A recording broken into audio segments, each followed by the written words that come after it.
మా అమ్మ ఇరుక్కున్నాను.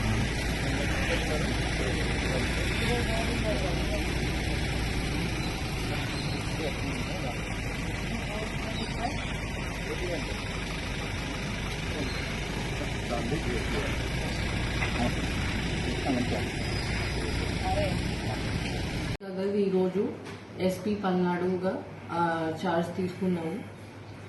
సో ఇప్పుడు మీ అందరికీ తెలుసు దట్ మన దగ్గర పల్నాడులో అండ్ ఇంకా కొన్ని చోట్ల ఆంధ్రప్రదేశ్లో there have been incidents of post poll and poll day violence. So దానివల్ల కొంచెం డిస్టర్బ్ పరిస్థితి ఉంది, పర్టికులర్లీ పల్నాడు జిల్లాలో. సో నా ఫస్ట్ ప్రయారిటీ ఉంటుంది to restore the law and order situation to normalcy. So మన దగ్గర చాలా ఇన్సిడెంట్స్ జరిగినాయి. ఇప్పుడు ఇంకా ఏం ఇన్సిడెంట్స్ జరగకుండా చూడటం నా ఫస్ట్ ప్రయారిటీ ఉంటుంది. దాంతోపాటు peaceful counting process and next few days after counting. So that is my first priority. Secondly, so many cases have been registered. చాలా కేసెస్ నమోదు చేయడం జరిగింది. దాంట్లో చాలా మంది అక్యూజ్ కూడా ఐడెంటిఫై చేయడం జరిగింది.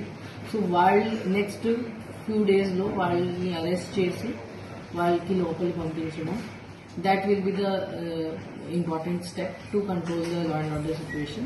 దాంతోపాటు ఇంకా ట్రబుల్ మాంగర్స్ ఎవరు ఉన్నారు, మనకి ట్రబుల్స్ అండ్ విలేజెస్ ఏమున్నాయి, దాని మీద గట్టిగా సర్వేలెన్స్ పెట్టడం, ప్లస్ మనకి చాలా ఫోర్స్ కూడా ఇవ్వడం జరిగింది పైనుంచి.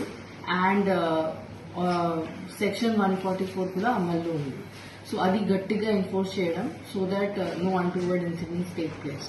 So that is my main priority, and my request to all political persons, candidates, political parties and public, na main request idi untundi that meeru law and order the rule of law di palan cheyali. Otherwise action cheyadam jarugutundi. We will not spare.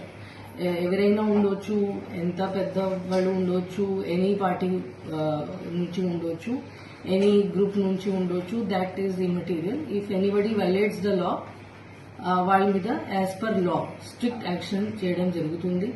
ఇంకా in fact మన ఫోర్స్లో కూడా, మన police డిపార్ట్మెంట్లో కూడా any laxity, any negligence are connivance, వాళ్ళతో wrong పర్సన్స్తో కలిసి పని చేయడం ఆర్ ఆన్ పర్పస్ ఇగ్నోర్ చేయడం, ఇవి కూడా టాలరేట్ అవ్వదు. ఇన్ఫ్యాక్ట్ నేను డిపార్ట్మెంటల్ యాక్షన్ కంటే కూడా ఎక్కువ యాక్షన్ తీసుకుంటాను. వాళ్ళకి కూడా ముద్దయిగా చూస్తాను నేను. మన పోలీస్ డిపార్ట్మెంట్ వాళ్ళు కూడా ఇట్లా బిహేవ్ చేస్తారు. So it is a very very serious situation. ఆ సీరియస్నెస్ బట్టి ఆ బాధ్యత తీసుకుని మనం పని చేయాలి. ఇన్ఫ్యాక్ట్ ఒక మాట నేను చెప్పాలి అనుకుంటున్నాను. మన ఆంధ్రప్రదేశ్ది దీని ముందు రెప్యుటేషన్ చాలా బాగా ఉండేది త్రూ అవుట్ ఇండియా. ఇప్పుడు సడన్ గా ఇది మారిపోయింది. నేను ఇప్పుడు జస్ట్ చండీగఢ్లో అక్కడ నుంచి సడన్ గా ట్రాన్స్ఫర్ చేసి ఇక్కడ నాకు తీసుకురావడం జరిగింది.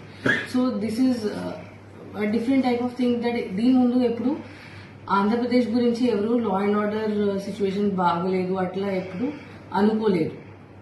అండ్ ఇప్పుడు సడన్ గా ఇంత ఖరాబ్ సిచ్యువేషన్ అయింది. సో ఇది మన అందరి బాధ్యత ఉంది, public, police, political groups, all groups the, that మనం మన ఏపీ స్టేట్ రెప్యుటేషన్ కూడా సేవ్ చేయాలి.